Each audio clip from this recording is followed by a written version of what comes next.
오늘 우리는 가장 최근 또 가장 차원 높은 영성에 대한 이야기를 듣게 될 것입니다. 저도 거짓 아니고 10번 이상을 읽어도 이해하기 난해한, 이해를 다 할 수 없는 그런 목회자, 그런 박사가 쓴 습관이 영성이다라고 하는 그 책의 내용을 가지고 오늘 다시 김재일 목사를 통해서 들려줄 하나님의 은혜를 전적으로 의지하면서 설교 말씀으로 바꿔서 듣게 될 것입니다. 사실 영성이 무엇이냐라고 정의했을 때 우리는 지난주까지만 해도 예수님 닮기다 이렇게 얘기했죠. 그런데 우리가 첫 시간에 영성을 얘기할 때 올해 2022년 영성 충만한 교회라고 하는 표를 가지고 하나님의 말씀을 준비하시라고 하실 때 여러분 기억하실지 모르겠어요. 영성이란 성령 충만 이렇게 얘기를 했고, 그 성령 충만한 상태가 계속되는 것, 이것을 우리가 죄를 벗어나서 거룩한 인격과 삶으로 가는 성화라고 하는 것.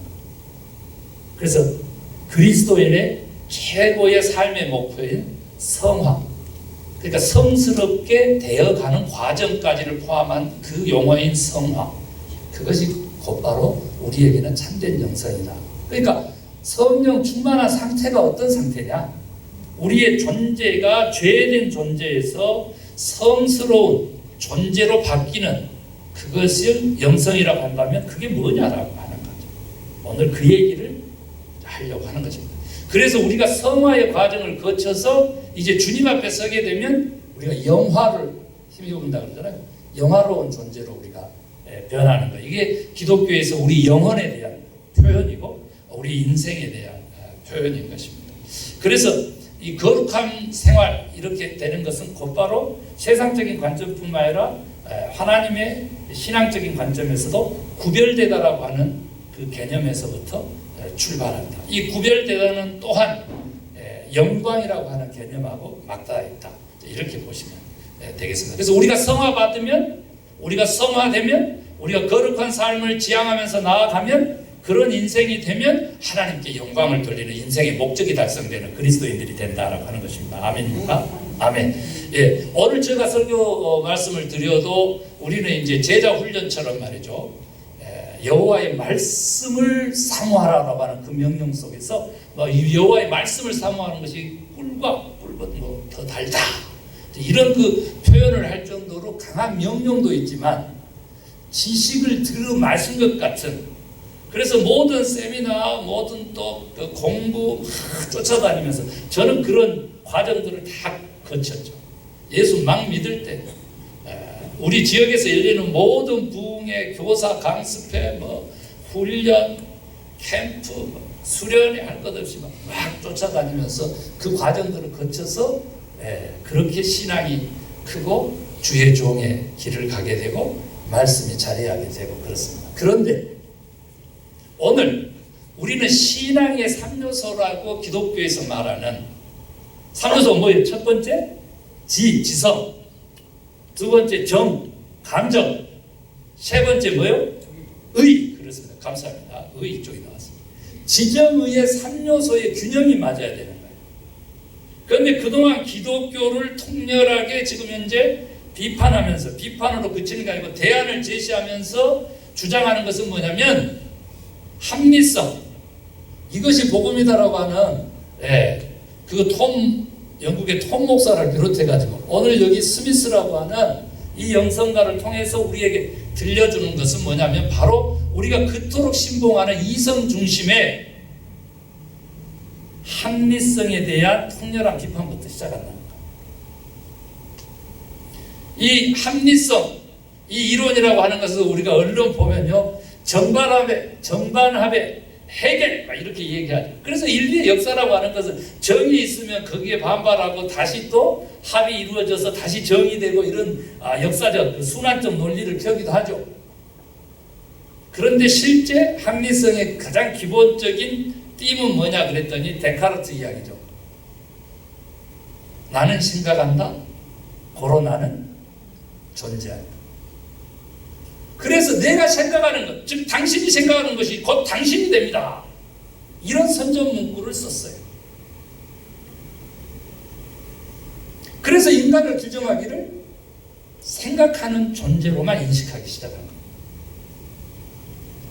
그래서 기독교에서도 지난 40년간 제자 훈련이라고 하는 것을 통해서 지적으로 하나님의 말씀을 심으면 다 된다. 싸우고 막 저 난리치는 거, 막 신앙이 흔들리고 하는 거, 막 이 모든 것들은 다 하나님의 말씀이 없어서 그렇다. 이렇게 생각을 많이 해왔다는 거죠. 저도 거기에 편승하고 그 주의에 가까웠습니다. 그러나 저는 저 스스로 주지주의는 아니다. 이렇게 평가를 내렸어요. 왜냐하면 설교도 그나마 쉽게 하는 편이다. 물론 이제 듣는 사람 중에서 쉽게 하기는 어려워 죽겠어. 뭔 말하는지 모르겠어. 이렇게 하는 사람도 있을 수 있죠. 그런데 이제 전반적으로 보면 목사님 설교는 내가 알아듣고 은혜가 된다 그러니까 그나마 쉽게 하니까 뭐 주지주의는 아닐 것 같고 막 그것 갖고 막 내세우고 자랑하고 그런 목사는 분명히 아니죠. 제가 지향하는 것은 이겁니다. 지금 우리가 습관의 영성이다라고 하는 그 주제로 가지고 우리가 계속적으로 깊은 내면을 살펴볼 것인데 다음 주는 더 깊이 들어갈 텐데 우선요 우리가 생각하는 이 지성이라고 하는 거, 이 뇌라고 하는 건데 이 지금 현재 말 그대로 이 시대를 지배하고 있는 합리성이라고 하는 것이 과연 바른 것이냐 그 말이죠. 거기서 질문이 뭐냐면 이거죠. 내가 생각한 대로 그러면 내가 그렇게 되느냐라고 하는 거죠. 내가 생각한 대로 내 행동과 내 지금 삶이 따라주느냐 이거죠. 적어도 다 안 되더라도 방향이라도 잡아주느냐 이거죠.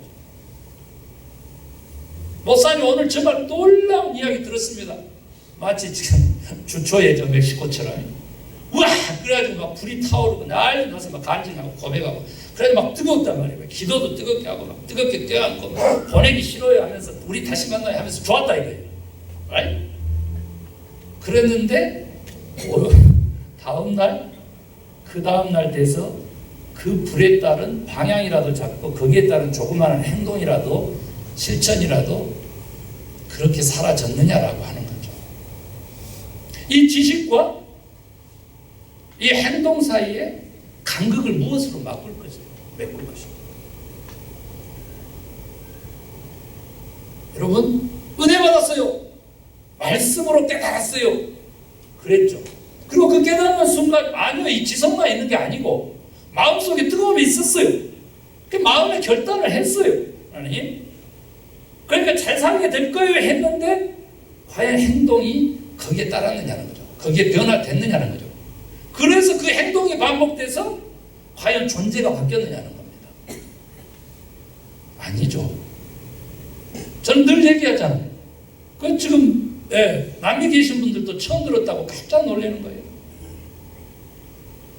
이런 주지주의가 완전히 장악하고 있는 기독교인데 여러분 놀라지 마세요. 그런 기독교인들이 그래도 4분의 1은 된다라고 하는데 25%는 된다고 하는데 대한민국이 OECD 40개국 중에서 성인 문맹률 1위 국가라니까.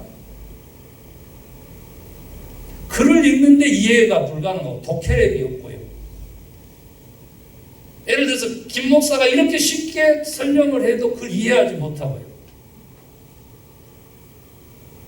과연 우리가 생각이라도 하나님께서 심령과 골수를 쪼갠 것 같은 말이죠. 그래서 그 심령을 감찰하시는 주의 영이 임해가지고 과연 은혜를 주셨다고 하더라도 그 생각만큼이라도 내가 바꿀 수 있냐는 거죠. 주지주의는 내도라도 그 미국 사람들이 이제 그 비판하는 거고 스미스 박사가 비판하는 건데 그건 냅두더라도 우리 지금 우리 생각으로 저는 지금 그거 얼마나 이게 암담하냐 이게 주지주의인지도 모르고 주지주의보다 왕주지주의자로 그렇게 대한민국이 끌고 갔지만 그 생각 조금이라도 바꿔봤냐는 거죠. 아니죠. 아직도 저는 깜짝 놀라요. 깜짝 놀라요. 아직도 어떤 지역은 그냥 빨갱이 이렇게 해가지고 길을 딱 막아버리고 상대도 안 해요.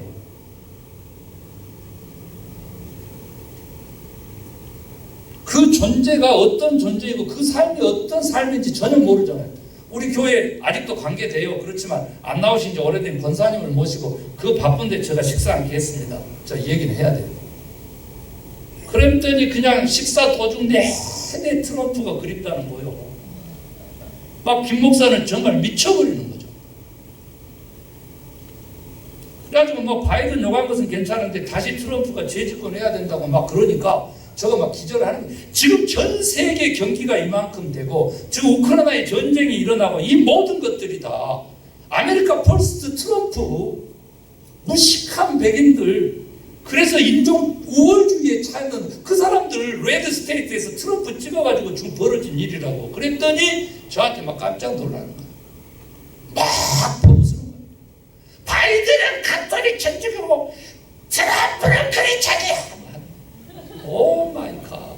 성경책 끼고 말이죠. 체류탄 쏴가면서 폭력 행사하면서 가가지고 사진 찍으면 그게 지금 블랙 라이브스 매터 그 심각한 상황에서 아니 그냥 백인 경찰들한테 그냥 아무 잘못을 흑인이 두드러 맞아 죽여버리는 그 사건 앞에서 여기 그 요거 아니고 지금 저 교회 앞에서 사진 찍으면 크리스찬입니까?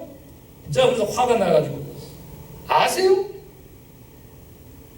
러시아 콜골드라고 날마다 사는 것이 트럼프 인생이요. 어? 그 사람이 크리스찬입니까? 제가 왜 이렇게 흥분하냐면 흥분 안 해야 되는데 주지주의라고 지성을 강조하면서 끌고 가는 기독교가 무엇을 지금 잘못했느냐 그러면 존재하고 너무 괴리감이 있다는 거예요. 이 얘기를 꼭 해야 되거든요. 이 간극을 메꿀 수 있는 길을 찾으면 우리의 존재가 성화되고 우리가 말 그대로 성령 충만한 영성의 크리스찬이 되지 않을까. 그 희망 하나 붙잡고 지금 이 시간도 싸우는 거예요. 저는 영적으로 좀 싸우면서 말씀을 전하는 거예요. 영적으로 싸우면서 예스. 왜냐하면 아직도 지금 트럼프 찍었던 사람들이 여기 계시면서 김 목사는 정치 얘기 좀 안 했으면 한다라고 하는 사람이 있기 때문에 영적으로 막 싸우면서 얘기하는 거예요. 지금 왜 어째 이러면 선한 판단력이 사라졌는가. 이것은 왜 이런 얘기를 하냐면요. 너무 중요한 신앙의 3요소 중에서 하나가 잘못되면 나머지 둘이 어떻게 잘못되는지를 가르치기 위해서 그렇습니다. 그러면 이 주지주의에 반대되는 게 뭐냐면 주정주의인데요. 감성을 중요시하게 하는 게 한 시대를 또 휩싸고 있잖아요. 그게 뭐예요? 당신의 느끼는 것, 그것이 곧 당신이다 그래요. 당신이 좋은 대로 행하라 이렇게 얘기해요. 깜짝 놀라요.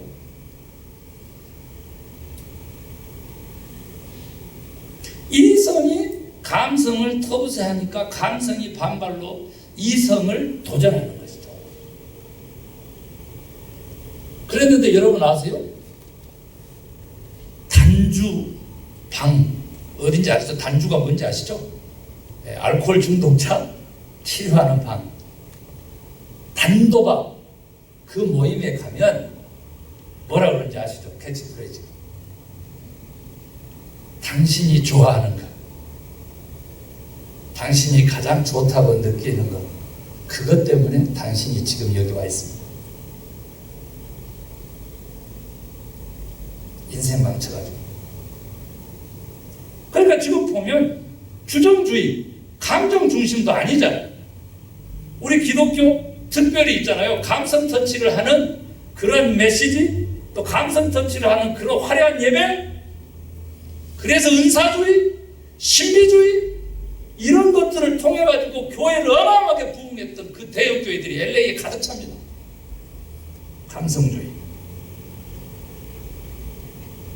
저 사람들에게는 진짜 진리의 입가가 말씀이 들어갔으면 좋겠다. 그렇게 얘기하지만 그 사람들은 전혀 상관없어요. 체험을 최고로 칩니다. 체험. 저도 그 유혹이 어마어마하게 많죠. 3박 4일 세상껏 내려놓고 가가지고 하나님을 만난 체험. 그 사람들이 모여서 개척한 교회마다 1000명이 넘고 다 대형교회가 됐기 때문에 우리 교회에서도 막 그냥 묶어가지고 억지로 드레스 디아스도 보내보고 막 그렇게 해가지고 캠프도 보내보고 노사클이 그거예요. 체험. 그렇게 해봤지만 식어요. 이거 식지 않도록 이제 기술을 정해가지고 계속 돌리고 리유니언 모임을 하고 이러면서 그 공동체 조직체를 끌고 가는데 과연 그 영성은 바른 것인가? 그렇게 모인 사람들의 삶을 한번 살짝 카메라 앵글을 바꿔서 들여다봤더니 엉망진창입니다. 어마어마하게 헌신합니다. 어마어마하게 사랑의 에너지를 뽑습니다. 봉사하죠. 그런데 실제적인 삶을 들여다봤더니 어때요? 가장 모순되고 거짓된 모습으로 살아갑니다. 저는 한 예도 들어봤는데 빚내서 헌금하셔가지고 장로 되신 분들이 계세요. 이게 되고 난 다음에는 예스. 그 다음에는 이제 그 빚 갚아야 되니까 아니 주정 헌금도 안 해. 그래가지고 목사님이 막 고민해가지고 상담했어요. 어떻게 해야 될까요? 어떻게 해요? 지켜보는 수밖에 없죠. 저희 대답은 그랬습니다. 그럼 보세요. 잘못된 예로 지금 저 설교 시간에 오픈되잖아요. 누구라고 얘기는 안 하지. 뭐가 없다는 겁니까? 코헤런스라고 해요. 영어로. 통전성이 없어. 다른 말로 하면 진실성이 없는 거예요. 겉과 속이 같고 처음과 나중이 같은 진실성이 하나도 없는 거예요. 그런데 진실하신 진리이신 하나님 앞에서 우리 영혼이 어찌 안식할 수 있겠어요? 하나님 안에 있는데 평안은 없고 불안한 거죠. 그 불안이 우리에게 짜증을 유발하고 불만을 유발하는 것이죠. 그래서 저 가나안 목전에 두고 광야에서 40년 떠돌다가 2주면 갈 거리를 전멸한 출애굽했던 이스라엘 백성들 같은 광야의 삶을 우리가 살고 있죠. 영적으로 광야의 삶. 오늘 그 문제를 해결할 수 있게 되기를 저는 간절히 소망합니다. 그러니까 주지주의 지성을 강조하는 그것도 아니고 그 신앙도 아니라는 거예요. 그 감정을 중요하는 주정주의도 아니라는 거죠.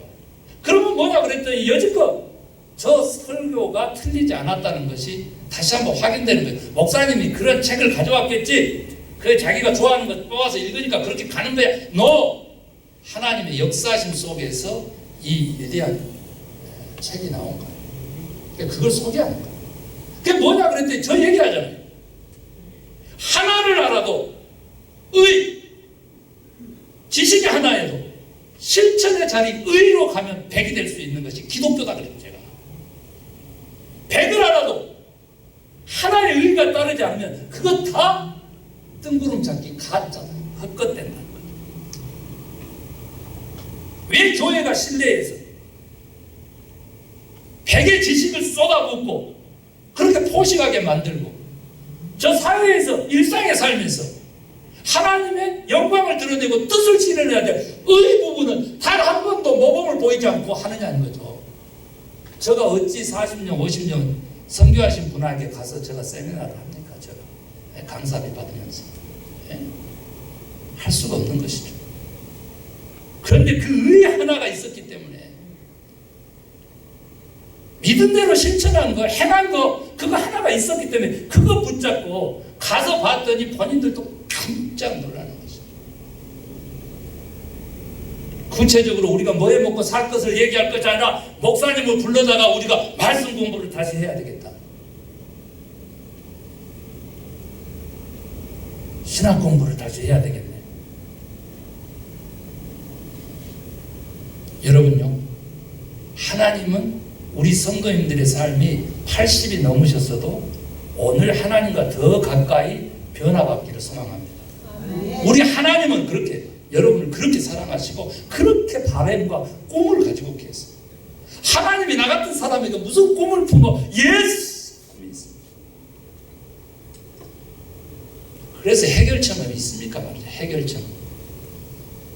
그냥 무작정 그러면 막 그냥 내킨 대로 막 행하면 됩니까? 아니라는 거예요. 오늘 본문으로 제가 가보겠습니다. 본문에 가면요, 세례 요한이 제자들을 모으고 회개의 설교를 하면서 세례를 베풀고 있어가지고 세례 요한을 청종했던 두 제자가 나옵니다. 그런데 그 세례 요한 앞에 예수 그리스도가 지나가니까 세례 요한이 예수 그리스도를 향해서 하나님의 어린 양이로다. 그런데 무슨 짐을 지고 가는? 세상 짐을 지고 가는. 이게 너무 중요한데 우리 다 그거 빼버렸지. 하나님의 어린 양으로만 인식을 하려고 노력을 많이 하죠. 괜찮아. 그 어린 양이 뭘 하는 것은 나중에 배워도 괜찮아. 그 말을 듣자마자 두 제자가 어쨌다는 거예요. 세례 요한 버려버리고 예수를 쫓았다는 거 아닙니까? 예수를 쫓았다는 거 아닙니까? 그래서 예수가 이렇게 가다가 막 하나님의 어린 양 막 쫓아오니까 너희가 무엇을 구하느냐, 이게 가장 큰 핵심이에요. 오늘 주제는 설교 주제잖아. 너희가 무엇을 구하냐, 무엇을 원하느냐, 무엇을 추구하느냐, 무엇을 갈망하느냐, 무엇을 욕정하느냐, 그것을 물어본 거죠. 그랬더니 대답이 아주 가관이죠. 대답.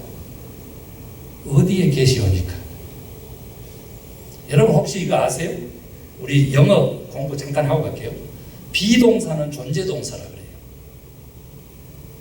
그런데 그 비동사를 쓸 때는 이 사람 실체 존재에도 쓰지만 그 사람이 어디 있다라고 하는 장소에도 써요. 여기 보세요. 성경에 나오잖아요. 주여 어디 계시옵니까? 뭐 때문에 물어봐요? 뭐 때문에? 이대로 보낼 수 없어요.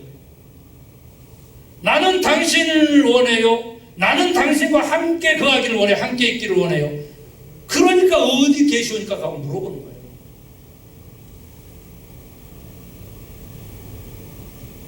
예수님께서 유아시도 거시로 제자들을 데려갔는데 제자들은 뭐 했어요? 견딜 수가 없었어요. 예수를 만난 제자들은 견딜 수가 없었어요. 그래 가서 형제를 데려왔는데 그 형제가 누구예요? 예수님의 수제자 베드로인 거예요. 데려온 사람은 누구예요? 안드레. 그런데 뭐라 그러면서 데려왔나? 베드로에게. 오늘 본문 읽었잖아. 내가 누구를 만났다고? 메시아를 만났다. 번역하면 그리스도, 우리말로 하면 구세주를 만났다. 그래 가자 하니까 시몬이 고기 잡던 배와 그물과 다 버려 싹 가족이고 뭐고 다 팽개치고 예수에게로 쫓아간 거야. 그런데 예수님께서 니를 앞으로 반석이라고 부르겠다. 개발하리라. 이름을 바꾼다는 것은 존재를 변화시킨다는 거예요. 그래서 실제로 베드로가 되었죠. 그런데 예수님이 십자가에 달려 돌아가시자 베드로가 다시 부인하면서 넘어지게 되죠.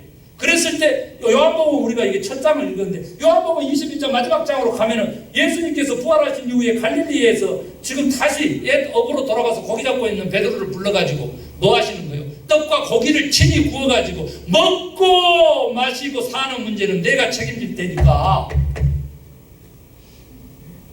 너는 내일에 이 얘기를 어떻게 하신 줄 아시죠? 네가 나를 사랑하느냐? 너희가 무엇을 구하느냐? 네가 나를 사랑하느냐? 같은 질문이야.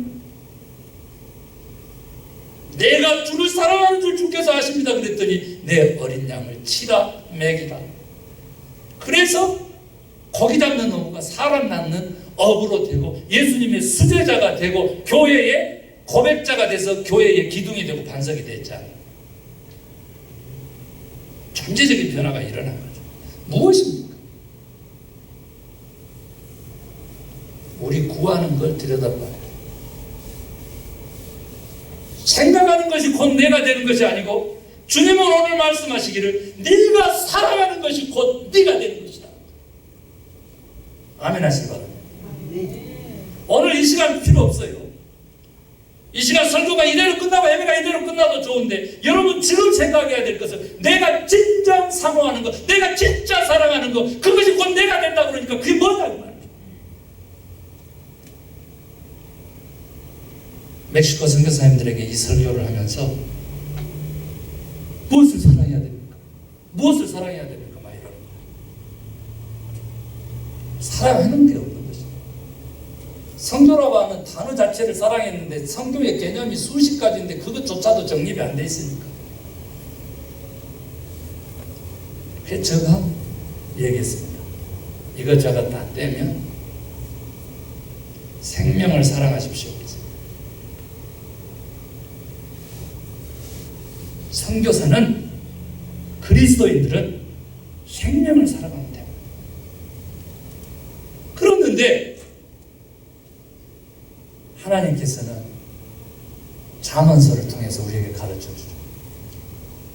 4장 23절에 무릇 지킬 만한 것들 중에 네 마음을 지키라.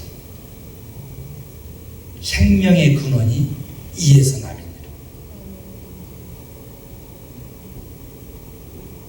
내가 사랑하는 것이 육체가 아니라 내가 사랑하는 것이 형이상학적인 것이 아니라 내가 사랑하는 것이 생각에서 나오는 것이 아니라 계산에서 나오는 것이 아니라 내가 사랑하는 것이 내 마음에서 나와야 된다라고 주님은 말씀하시고 네 마음에 하나님을 사랑하고 그리스도를 사랑하고 우리에게 주어진 사명인 하나님의 나라를 사랑하면 네가 영원히 살리라. 네 생명이 길리라.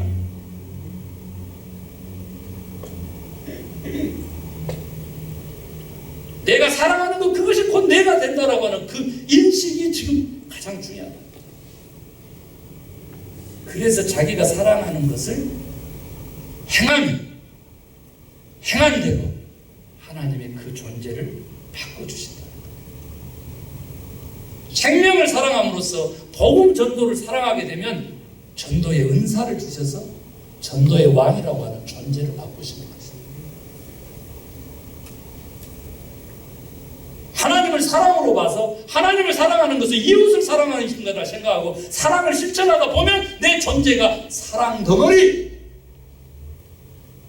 다른 사람에게 복이 되는 그러한 행동을 하게 되면 내 존재가 복덩어리, 다른 사람에게 내가 하나님의 나라를 전파하게 되면 내 존재가 하나님의 나라에 속한 자.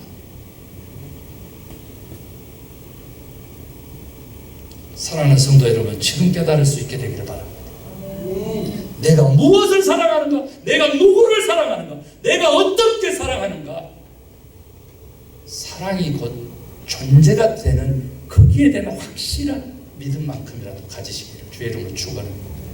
주님이 우리 이 아침에 우리에게 물으시는 것은 네가 무엇을 알고 있느냐 아닙니다. 네 지식이 얼마 되느냐 아니라고. 네가 어떻게 믿고 있느냐, 네 믿음이 얼마큼 되느냐 그거 아닙니다. 믿음으로 구원 얻는다라고 하는 도식에 차가지고 믿음을 그걸로 환상하는데 여러분 믿음은 바라는 것들의 실상이고 보지 못한 것들의 증거예요. 보지 못한 것도 증거도 바라는 것도 실상도 다 믿음이라는 것이죠. 지정의 중에서 의의 자리에 놓여 있는 것이죠. 그런데 그 모든 것을 믿음을 가능케 해서 구원을 가능케 하는 것은 믿음도 아니고 지식도 아니고 뭐라고? 믿음의 본질인 사랑이다. 내가 구원받기 위해서 믿습니다. 이것은 초등학생들 그리스도인들이라니까요. 내가 주를 사랑하기 때문에 주가 내 인생을 영생으로 이끌어갈 줄로 믿습니다. 이게 정상이에요. 고백이라고. 신앙이 이게 믿음이라고. 내가 사랑하는 것이 곧 내가 되기 때문에 그 명제 하나 가지고 일주일 동안 씨름하시고요. 그리고 실제적으로 그 사랑하는 것을 쫓아서 행해 보십시오. 하나님이 우리를 변화시켜 주실 줄로, 그래서 의의 자리로 연결해 주실 줄로 믿고 그것이 곧 하나님의 영광이 될 줄로 믿습니다. 어거스틴은 이런 얘기를 했다고 해서 그 말씀만 하고 제가 마치겠습니다. 하나님께서는 우리를 당신을 향하여 있도록 지으셨기 때문에 우리의 마음은 당신 안에서 안식할 때까지 쉴 수 없습니다. 어마어마한 성 어거스틴요, 아우구스티누스의 고백록에 나온 이야기입니다. 하나님 당신은 우리를 당신을 향하도록 지으셨기 때문에 우리의 마음이 당신 안에서 안식할 때까지 결코 쉴 수 없습니다. 그 마음의 열정, 그 마음의 역동성, 다음 주에 구체적으로 살펴서 더 큰 은혜를 받을 수 있게 되기를 소망합니다. 아멘. 마음속에 사랑을 품어라.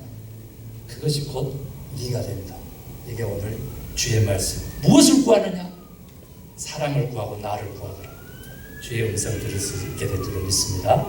기도하겠습니다.